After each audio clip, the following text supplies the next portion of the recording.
Hey, Ron Douglas here. It says I'm live, so let's go. Had this new background, so I figured I'd shoot a video, test it out. I actually spoke yesterday at the Traffic Sales and Profit Mastermind Day. My buddy Lamar Tyler had me come over and talk about webinars in Alpharetta, Georgia. They do a big conference there twice a year. They do a conference, man. That guy is a hard-working dude, man. He has a great following, and they were really loving what I was sharing. It seemed like it was very well received.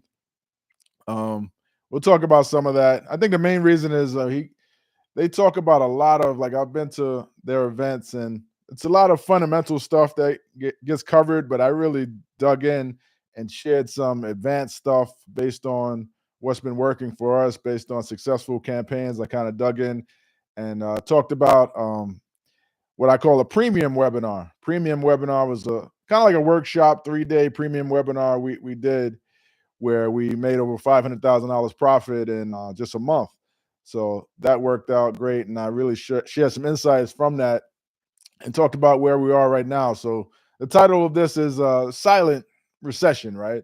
It's just such an odd time, and it's not political at all. It's really based on the Fed. The Fed did what they could to take money out of the economy, to raise rates, to shorten the money flow, and it's really starting to kick in right about now. Event attendance is down. Lamar was telling me that everybody he talks to, including his own event, attendance is down. Because people just don't have access to the credit that they did. People are in debt. People are out there um, struggling to get money because it's less money. Rates are higher. People are tapped out, credit cards are tapped out. So that's the environment that we're in. And of course, there's always people that are doing well, right? But right now we're in kind of like a crisis of confidence, whereas people need more of a sales cycle, more proof, a s- more certainty that what you're selling is going to get them results, right? And I talked about that. Certainty is like one of the main things. The closer you can get to certainty, the better you're going to be able to sell, right? So the least certain thing is selling a course. The most certain thing in terms of not getting results is I'll do it for you and guarantee that you're going to get these results. So somewhere along the line, in between, there's done with you, right? So there's do it yourself, done with you, done for you, and then done for you with guarantees. The closer you can get to that with your offers, the more people are going to want to buy it, obviously, especially in these times. And the more they get to see you, right, the more they interact. Just like you're seeing this video right now, I'm just giving value. I'm not selling anything.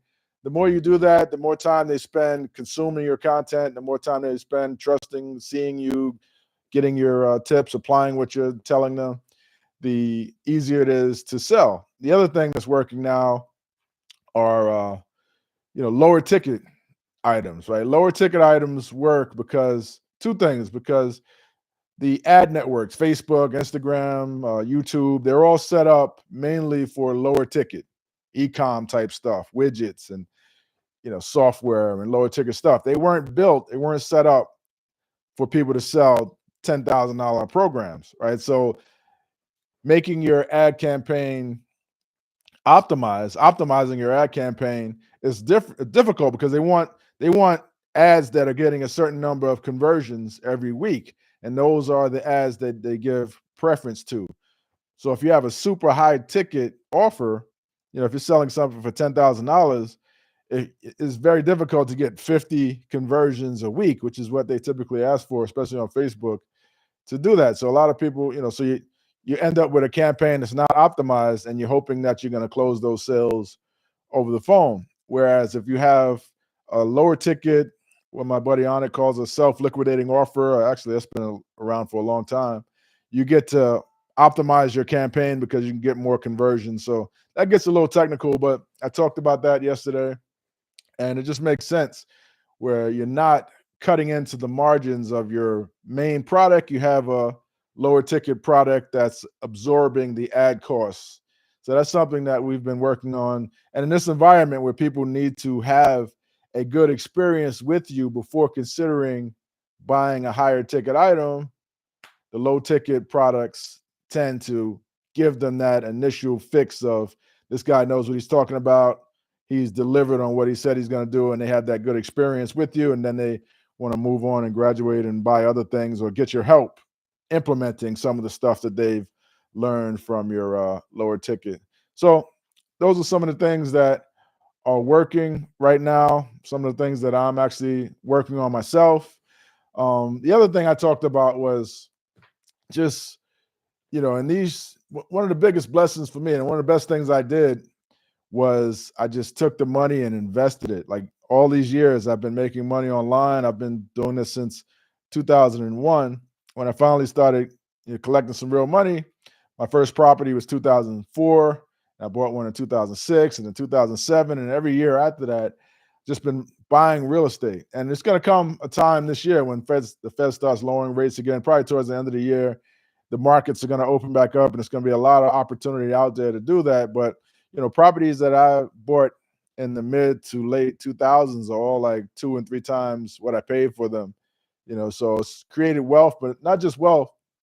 It's created a certain amount of income coming in. So just being able to say, okay, whether I work or not, whether I send those emails and do webinars or whatever, whether I run ads, whatever, I know that I'm going to have a certain amount of money coming in because people need a place to live. I'm providing them with, an affordable place to live, and they're going to pay their rent.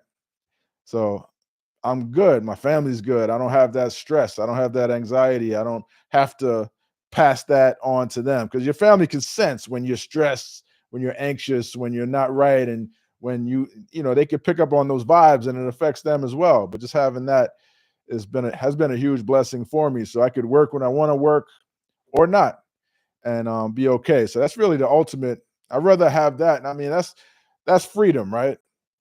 I'd rather have that assurance than to, be in a place where I don't have that and have to survive on promotion to promotion. I made a post about that on Facebook. Most online marketers are living promotion to promotion, just like people in the corporate world are living check to check, right? They're living promo to promo, hoping the next promotion makes them enough to pay their bills. And that's not where you want to be. So those are some thoughts to think about. You can rewind this and go back and listen again if I went too fast. This is all live, so I didn't rehearse this. I didn't edit it. This is just raw, just me talking. So hopefully you got something good from this, and I will speak to you again next time. Take care. Oh yeah, the silent recession. I wanted to explain what that is. So basically, things seem great. Everybody seems to have a job. Record unemployment rates. Stock market at all-time high. The rich people are getting richer, but the average person is still struggling to pay their bills because prices are still high. It might not be inflation might have tempered off. It might not be growing as fast as it was, but those prices are still high, and salaries never really reflected that. Like the raise people got at their jobs didn't keep up with inflation for so many years that people are still struggling. And I mentioned they don't have access to credit like they did. So it's creating this environment of a kind of a silent recession. It hasn't been officially ruled a recession yet, and there might be some political reasons around that. But speak to people and they'll tell you it's tough for a lot of people out there. And if it's tough for you, just know you're not alone.